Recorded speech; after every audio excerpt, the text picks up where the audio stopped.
Let's talk about the Clippers. It was better, but it still ended up like the Clippers. Michael Bolton. Michael? Thanks, Josh. It's Michael Bolton here, and it's time for another episode of the Locked On Fantasy Basketball Podcast. Let's get to it. Let's get to it, indeed. You are Locked On Fantasy Basketball, your daily fantasy basketball podcast, part of the Locked On Podcast Network.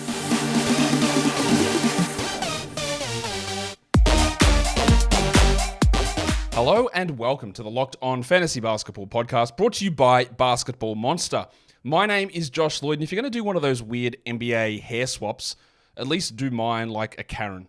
I'm also the lead fantasy analyst at basketballmonster.com, and you can find me on Twitter as always at redrock_Beeble, on TikTok at redrock_Beeble, and on Instagram at Locked On Fantasy Basketball. Today's episode is brought to you by PrizePicks, the easiest and the most exciting way to play daily fantasy sports. Go to prizepicks.com/LockedOnNBA and use the code all lowercase LockedOnNBA for a first deposit match up to $100. Thank you also for making Locked On Fantasy Basketball your first listen every day. We are free. We're available on all platforms. Double bang, thumb, come. Ooh, you don't have to come. You can do that if you want. That is up to you. But thumb it up, leave your comments. That's what I meant to say.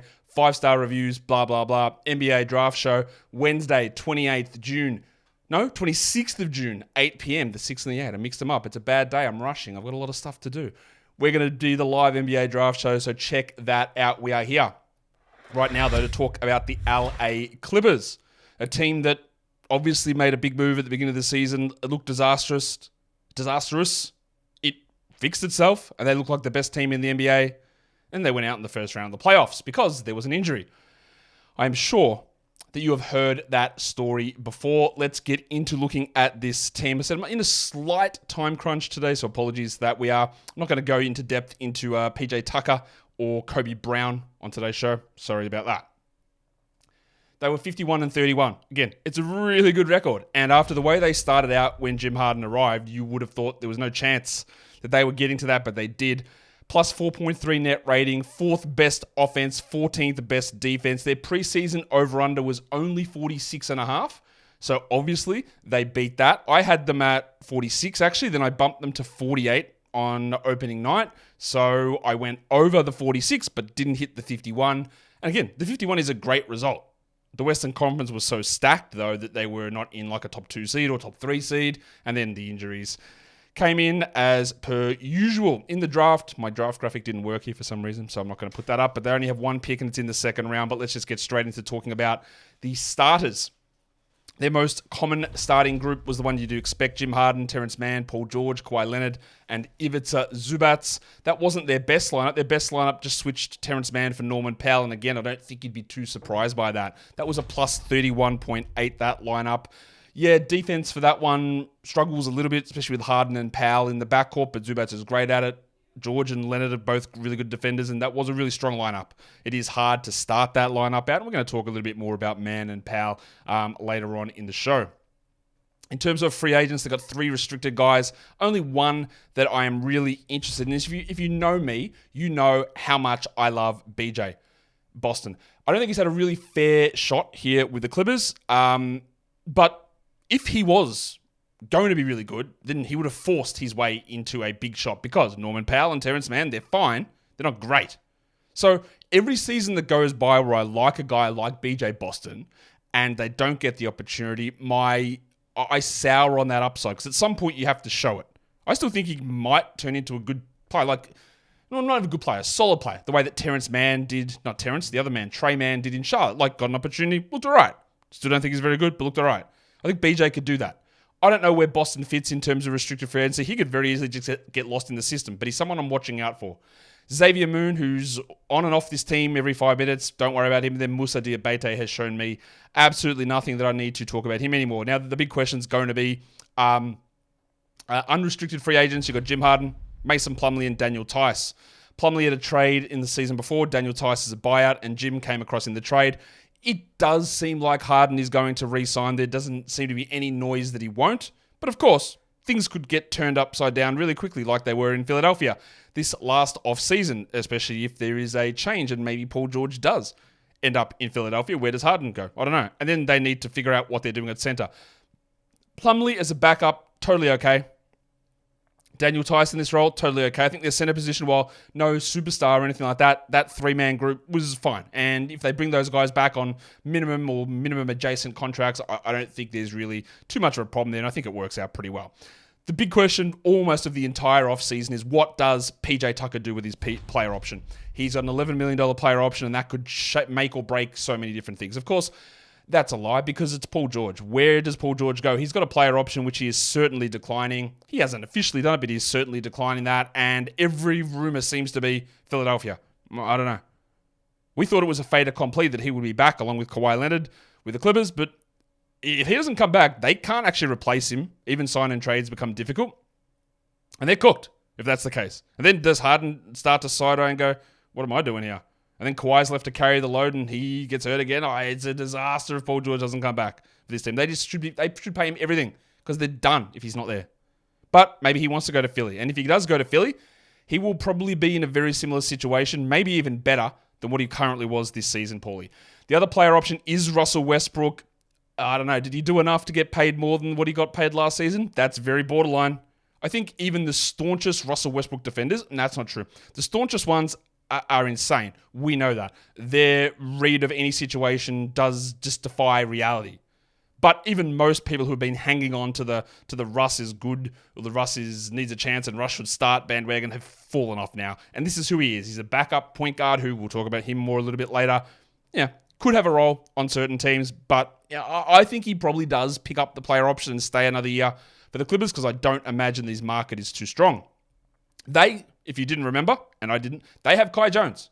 They signed him. He's got a non-guaranteed deal. Don't imagine that lasts through the offseason, but we'll see. And then they've got 4 guys on expiring deals for this season. Ivica Zubac and Terance Mann, 2 starters. Not high-profile starters, but 2 starters. And again, if Paul George doesn't return and Jim Harden decides he's going elsewhere, and then where does Zubac and Mann end up? Everything is going to just change like that with this team. It's got so much potential for combustibility. Bones Hyland is rookie extension eligible this offseason. He's going to be restricted next year. And then Amir Coffey, who's always just around as the Najee Marshall West, the guy that you slot in. He's okay, and you're always looking to upgrade him, but all teams want him as an 8th man. That's sort of where Amir is, who's really worked pretty well to make himself into a solid player after a fairly inauspicious start throughout his early part of his career. Today's episode is brought to you by LinkedIn Jobs. When you are hiring for your small business, you want to find quality professionals that are right for the role. Because in a small business, if you screw up your hiring, well, your business is in real trouble because you've got to do so many different things yourself. You've got to do HR, you've got to do marketing, you've got to do sales meetings, you've got to do customer service, you've got to do maintenance, you'll do whatever. And you've got to have trusted staff with you. That's why LinkedIn Jobs is great, because it's not just another job network. It's LinkedIn, man. You've got over 1 billion professionals that you can shove your job out in front of. So you are destined to find that person. In fact, small business owners / hiring managers report that they get a qualified candidate within 24 hours, 86% of the time. That's a pretty good number. 86%. Yeah. 2.5 million small businesses are using LinkedIn for hiring. And why don't you make it 2.5 and 1 million? Make it yours. Post your job for free, although I doubt 2.5 million is a real round number. I'm sure it's 2.5012 or something. But whatever. I'm not here to pick at this. Maybe I am. Post your job for free at linkedin.com/lockedonnba. That is linkedin.com/lockedonnba to post your job for free. Terms and conditions. Oh yeah, you know they apply. Okay. Let us talk about the starters. I'm only going to talk about 5 players in the starters because realistically, these were the guys that they started every single game that they could. And let's start with the big fella, the fun guy, Kawhi Leonard, who this season, I'll be honest, I was a little bit doubtful as to where he'd be in terms of starting the year because he did have knee surgery, small meniscus surgery, but wasn't coming back off the ACL injury. And again, I have gone on and on and on about this. The Kawhi Leonard load management stuff gets blown out of complete proportion. The year before, you know why Kawhi Leonard missed back-to-backs? He had a torn ACL. The same way Klay Thompson sat out back-to-backs. The same way Jamal Murray sat out back-to-backs. And you know who played in a back-to-back in his year coming off an ACL? Kawhi Leonard, right? Yes, it has been frustrating with these degenerative knee problems. And he's sat some time out. But this idea that Kawhi never wants to play, that he just takes time off, is garbage. It's always been garbage, and people ignore the reality of the scenario. This season, Kawhi, he came in and he played. He didn't, and they asked him, like, why are you playing back-to-back seasons? Not injured. Like, easy. Not injured. His work to help with that tendinopathy issue and preserving it paid off. He was able to get a level of health back. He was a year and a half or 2 years removed from his ACL tear. So he played. To me, this is just really straightforward. But for some reason, there's a big hatred of Kawhi Leonard and him missing games. What, again, so many other guys do it. So many guys miss games and get hurt. But there's never anything talked about that, which annoys me. He's 33, or he will be really soon. He just signed that extension. He played 68 games in 34 minutes. But of course, he suffered a knee injury at the end of the season. And maybe the idea that him having some time off to preserve this knee/quad issue that causes problems. I don't know whether this excess load that built up caused this issue. I don't know. Were they being less preventative because of the way that his face, and again, if you've got any sort of an ego, which NBA players do, having your face plastered on every single press release, every single article saying, hey, the NBA wants to get rid of soft cocks who don't play, and your face is there, you would have a level of, I'm going to do I want to save my ego versus what's best for my body. I don't know that to be true, but I would imagine if I was in that situation and it was like the best long-term case for me is to sit out a couple more games and help my knee recover, and because it's an ongoing thing, even though it's better than it was and we can play through some of these things. But every time I go out there's some dopey bastard telling me how I'm soft and I'm not a real man and I hate the game and the kids and the fans. And at some point, you're going to sacrifice some of that stuff, I would guess. Anyway, Kawhi Leonard missed the end of the season, missed the playoffs, and now we are at the situation where I do not like to have guys that I am out on completely, and I was in on Kawhi, drafted him in majority of my leagues this season. Him and Joel Embiid are off for me now. That is too many knee surgeries, too many knee injuries on the one knee for me to have any level of confidence. If I took Kawhi at pick 50, I'm all for it. But that is too many ACL, meniscus, 3 years in a row on the one knee. That's it. Was it even a meniscus? They didn't even tell us they never tell us. He might have torn his ACL again. We just don't know. I don't know what the hell the knee injury was. That is 3 years in a row, same knee, ligament injuries. I'm out on that. Not that I think he won't be good. He will be. But that recurrent injuries in a joint like a knee is where I start to draw the line. And I've drawn it with him. I'm out. That's too much now. And I am always been a component or proponent for drafting him. I'm out now. That's it. 17th in -1 rank, 6th on Yahoo, 22nd on points. His ADP was 27. I was drafting him around the end of the second round. 24 points with 2 threes, 6 rebounds, 3.6 assists, 1.6 steals. The steals came back up. Almost a block a game, shot 89 from the line, 42 from 3. He's just a machine. These are elite numbers. He also, I'll talk about this in a sec, he also started off really slowly and then went crazy. His 2 best player comps, year 11 of Mick Jordan. Mickey. Yeah. And year 9 of Eddie Jones. 98th percentile EPM, 99th on Kraft. And what is interesting is that offensive load, Kawhi was in the 85th percentile only. Meaning, he wasn't tasked with doing a huge amount, yet was still this good. So what if Jim doesn't return? What if Paul George isn't there? Does Kawhi's load go back up to 94th? Does that kill his knees even further?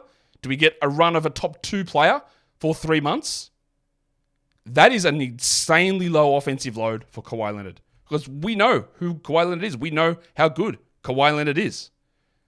That is and when you see some of the other offensive loads of some other players, you'll find out who, it's even more crazy.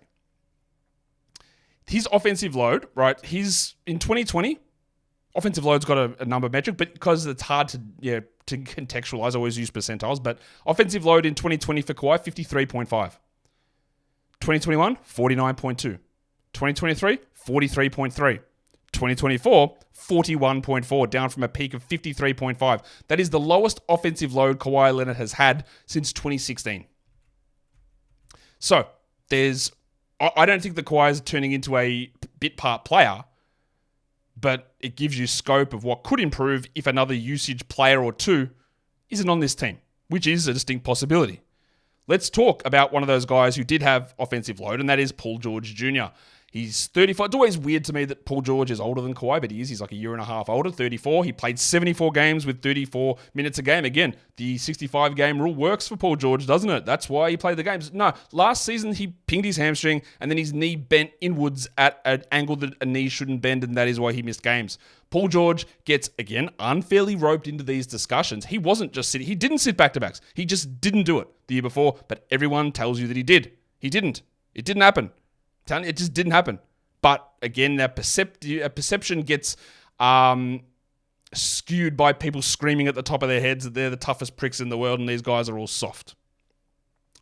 Paul George was 25th. He was 8th in Yahoo, 39th in points. His ADP was 31, so it's a bit of a win there. He averaged 22 points with 3 threes, 5 rebounds, and 3.5 assists. And honestly, that line looks almost identical to Kawhi. Kawhi blocked more shots, but otherwise it looks the same. 41% on threes, 52 on twos, 91 from the line. Now, there is a chance that 91 doesn't stick. Never bank on a 90% free throw shooter, by the way. 41 from 3 could become 38 easily. And then we see, with reduced load, the production down. But his situation's all up in the air.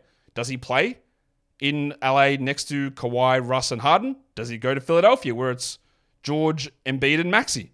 And then who's the two? Is it Maxey or is it George? And you know my theory. The third guy cops the hit. I don't know who the third guy would be in Philadelphia. It's probably Maxey, but it might not be. And there's a problem there. The best comps for Paul George, year 13 of Chris Mullin and year 11 of Larry Bird. If only Larry Bird had wanted it more, he would have had a longer career. But unfortunately, he was too soft with too much load management to play much more than year 11. 98th percentile for Paul George on EPM, 98th on Crafted, with his shot quality 97th percentile. Now, Paul George is a good shooter. Him being that level of a shooter is where I go, I'm not sure. I'm not sure it holds there. And that's where we get into the usage versus efficiency balance. And if the usage drops and then the efficiency doesn't stick, well, then you are at real risk of not being in this same zone. Or if his usage goes back up and his efficiency drops, then we don't get an improvement. But he was great, obviously. Really strong year from Paul George Jr. Today's episode is brought to you by Prize Picks. Prize Picks is America's #1 daily fantasy sports app. Every time I do an ad read, they've got more members. Now it's up to over 5 million members. 5 million. It's the most fun and exciting way to play daily fantasy sports and check in on your teams and your players. You just pick between 2 to 6 individual stat projections. You go more or less, and bang, Bob's your uncle. With Prize Picks, you could turn $10 into $1,000 redos in a single game, watching your favorite sports this summer. You've got one NBA Finals game left, maybe more, maybe 3.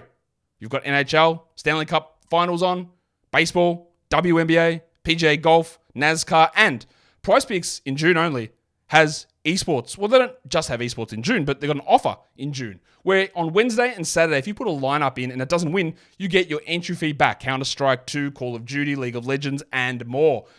So, download the app today and use the code LOCKEDONNBA for your first deposit match up to $100. Download the app, use the code LOCKEDONNBA, and the first deposit match is $100. Prize Picks, pick more, pick less. It is that easy. Okay. That's George. That's old mate Kawhi. Let's talk about the other old mate, Jim Harden, who was going low in drafts. His ADP was 31. He was probably going lower than that when we got closer to the start of the season. He's older than Paul George and Kawhi, almost 35. 72 games, 34 minutes. Slower start to the year, obviously, but he was cranking. And he fit the mold of the third guy, copying the usage hit. So he's not the top 2 player he was in the past, top 1 player, top 10 player. He's settled in at 26 on -1 and 25th on Yahoo, 36 on points. 16.6 points for Jim Harden. 2.5 threes, 5 rebounds, 8.5 assists with 1.1 steals and 0.8 blocks. Outside of that massive drop in scoring and assists, because he's not handling the ball as much, it's sort of the same sort of guy. 38 on his threes, 50 on his twos, 88 from the line. Everything is just James Harden scaled back. And if he does go to another team or Paul George does leave this Clippers team and he's there with Kawhi, the stuff would scale up. It wouldn't scale back up to what it was before. He's not going to be a 36-point per game scorer. But that 16 points and 8 assists maybe becomes 22 with 9.5.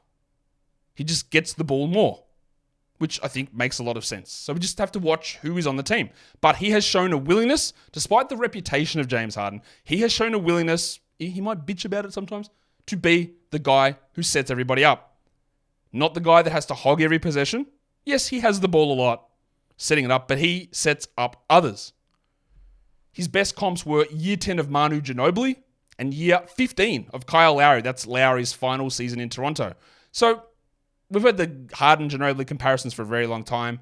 Lowry's an interesting one, but obviously this is getting towards the end of these guys' career, and there's already been a drop for Harden. There's going to be a significant drop, probably in 2 years' time, I would guess. He was still 92nd on EPM, 96th on Crafted. One of the big things that Harden used to be great at was steals. Now, he still had 1.1, but his deflection's down to 49th percentile. And it happens. You get older.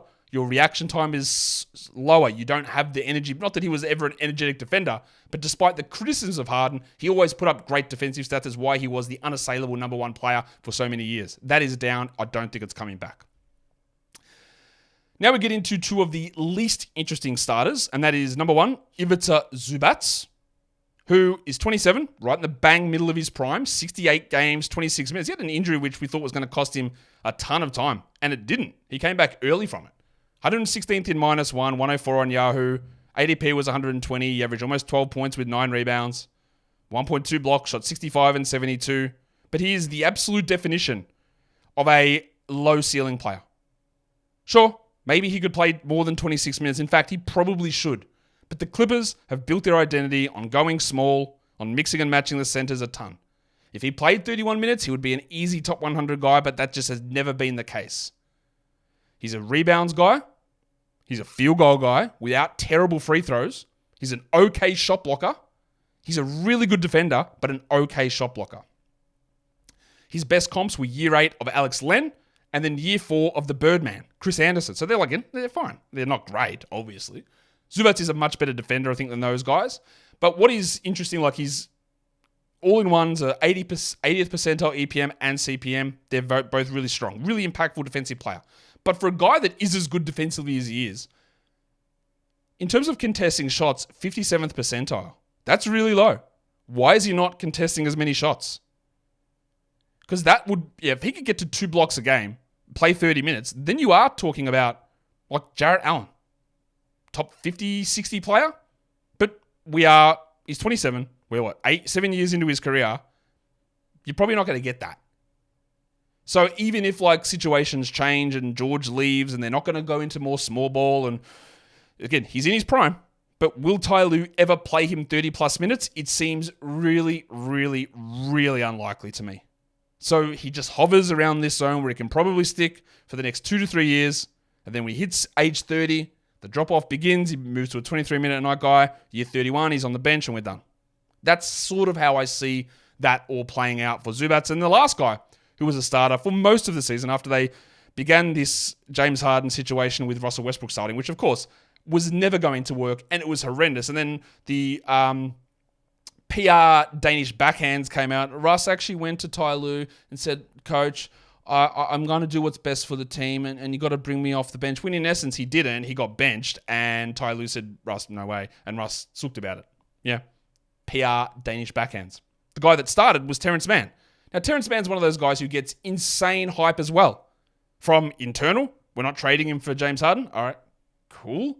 From people who will bring it up, well, what about Terance Mann? We saw he scored 40 points in a game in the playoffs. Well, I'm going to add Terance Mann in fantasy. No, he's not very good. Like, as simple as that. Could he ramp up? Maybe. But I don't know. 275th in -1 in 25 minutes a night. He started, but that's a half starter. That's not a full starter. It's a half starter. 166 on Yahoo because he never turns it over, but he never turns it over because he never has the ball and he never passes and he never scores.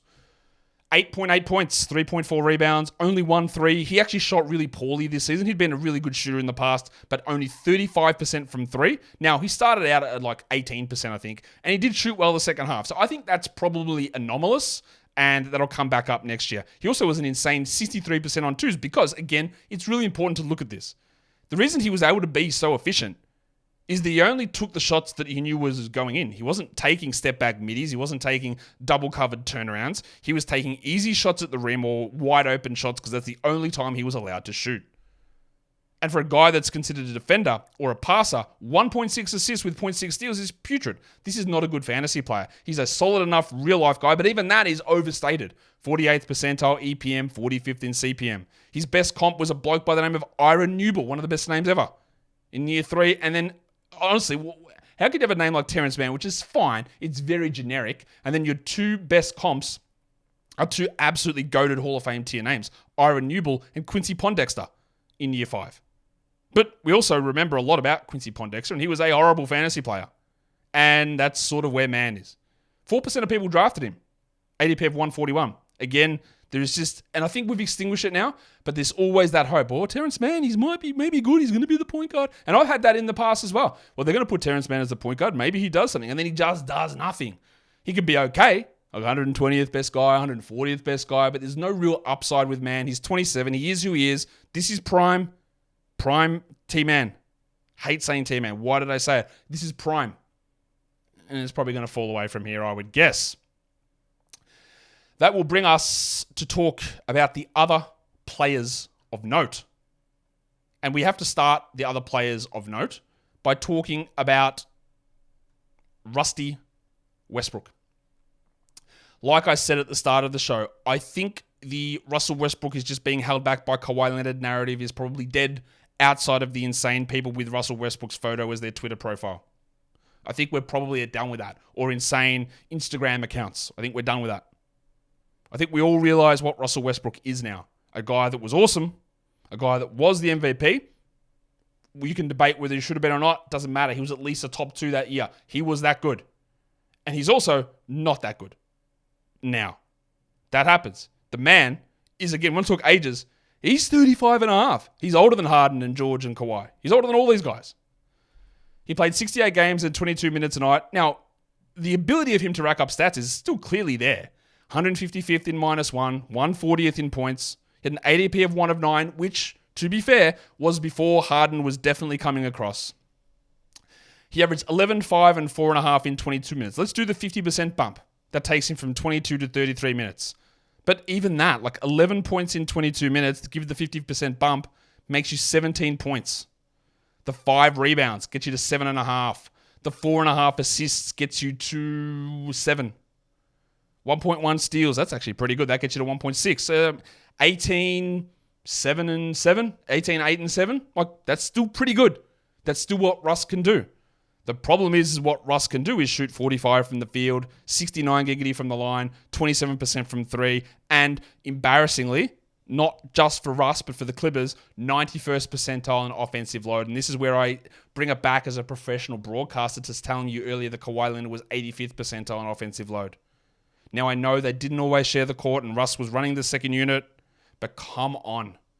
There is no scenario where Russell Westbrook should be having the level of usage, even though it's reduced, that he has now. The man cannot shoot at all. He can't finish, and he hasn't been able to finish for years. And he's still, despite some energetic defensive efforts, and he improved a lot. I'll be fair to Russ, because he did improve. He was better this season than he has been in the past couple, without question. But this is who he is now. A backup who should never be shooting, setting others up, and really needs to rein in what he does offensively. His comparisons were year 13 of Goran Dragic and year 14 of Ron Harper. Ugh. I mean, 73rd percentile EPM, 38th on Crafted. Still useful, at least on EPM. Crafted thinks he's terrible. I don't think he's that bad. 73rd percentile EPM. Definitely a solid backup point guard, but if you're in a situation where Russ has to start, he will put up numbers and your team will almost definitely lose. And that's where we're at. And if that hurts you as a Westbrook fan, it's okay. As I've said many times, Russell Westbrook was my favorite player when he was very good. But he is not good anymore. He failed to adapt, and he went and hurt his team many, many times. And that is a frustrating thing to watch. That offensive load, again, is insane to see him running at a number that is higher than Kawhi Leonard. And I believe it's also, and double check this so I don't completely just tell you falsehoods, I'm pretty sure it's higher than Paul George's as well, and it's the same as James Harden's. Let's just go and go to the tape on that. Offensive load, Paul George, 84th percentile. What are we doing? All right, let's do the last check then on James Harden. Does Russ get the higher offensive load than James Harden? Harden at 94, so Harden wins. There you go. And you could argue that Harden's offensive load probably shouldn't be as high as Kawhi, although Harden with all the assisting, and that's why Russ is as high too, but Russ should have no shooting load ever. Yeah, that sounds horrible. Don't clip out me saying shooting load. Don't do it again. Get in trouble. All right. Let's talk about Storm and Norman Powell. People actually voted for this man for Sixth Man of the Year. Why? He's fine. But he is almost the epitome, not the epitome, not quite, but close to the guy that, if you are not shooting, what the hell are you doing? Because he doesn't do anything else. 198th in -1, 123rd on Yahoo. Norm Powell's 31. He played 26 minutes a night in 76 games. They refused to start him. He averaged 14 points. That's pretty solid. 2 threes. Fine. But, man, 2.6 rebounds, 1.1 assists, 0.6 steals, and 0.3 steals. This is outside of the rebounds, that's Ryan Anderson-esque. When you're at the Ryan Anderson line, which is less than 2 combined assists, steals, and blocks, then you're doing nothing. And he doesn't rebound. He did shoot 44% on 3, so you got to look at that and go, well, if he goes a year and shoots 39, well, he becomes useless. 54 on his 2s is pretty strong, 49 overall, 83 from the line, all really good. That's all really strong. But this is who he is, a guy that gets by on this high-level shooting, but minutes are down, usage are down, struggles in so many different areas. His passer rating, 13th percentile. He's one of the worst in the NBA at passing. 65th percentile, EPM, 43rd on CPM. His comps were Willie Green in year 9 and old mate Wes Person in year 9. He is totally okay as a player that we look at as a bench guy that you can stream in for points, but that's it. We're not drafting him anywhere. That is sort of run its course, I think. And the last guy we're going to talk about is the big stiffy himself, the 5-minute man, Bones Hyland, who has a pretty big cheer squad amongst people, and I was really interested in him as a player, as a rookie in particular, but he has shown some real attitude problems, I think, but also just some, what are you doing on the court problems. He's 23, so one of the only young guys really we're talking about here. He only played 37 games, and the only reason he got into those games is when Harden was out and Russ would start and Bones would get. Bones got some starts as well when Russ was out too, and he showed he could still put up those numbers. But as a general player, the defense is so bad. The shot selection can be terrible. And even in those starts, I think he had one huge game and a couple of real stinkers. He played 15 minutes a night. 7 points, 1.5 rebounds. 2.5 assists with 0.7 steals. 15 minutes is double it. That's 14 and 3 with 5 assists and 1.4 steals. There's a bit to work out there, but he shot 33% on 3s. He's got to be knocking them down at 39. He shot 46 on 2s. That's disgusting. Only 78 from the line. If the thing you do is offense and scoring, then you've got to hit your shots. And he didn't hit him from 2, he didn't hit him from 3, he didn't hit him for free. He didn't hit any of them. That's a real problem. His best comps were Eddie House in year 2, a spot-up shooter, and Jamal Crawford in year 4, a guy that we know has a lot of people that love him. Got similar body shapes, but Jamal was also pretty poor at fantasy because of his lack of contributions in other areas. And we're getting a little bit there towards that zone with Bones. Now, I love being in the Bone zone. That's great, right? But I'm not sure that we're ever in a situation. Every year we move past, much like BJ Boston, I lose faith that it's going to work. He was 36th percentile EPM, 20th on craft, and his true shooting, here's the kicker, 9th percentile. And you know what? That absolutely stinks. And that will bring us to the end of the clip. As I said, we're on a tight one here today. No Kobe Brown talk. I've already given you my thoughts on BJ. We don't need to go any further into that. That's what she said. But we are here to finish off with the Clippers. Mock draft number 3 is coming tomorrow. I've had some big changes to my thoughts on teams, and I'm going to do one of these mock drafts probably next week at the start of the week where I just go crazy and just go, screw consensus, screw other people. This is what I'm doing. This is a wild draft. Not this one coming up. This is going to be a little bit more, just how I sort of see things going without putting my ass fully on the line. But that's coming up soon. Guys, we are done here. I didn't tell you to subscribe. Maybe you don't have a spare thumb. That's all right. I'll take the only one you've got. You don't need it. Let's just run without opposable thumbs for a while. Comment. We're done. Guys, see ya. Bye.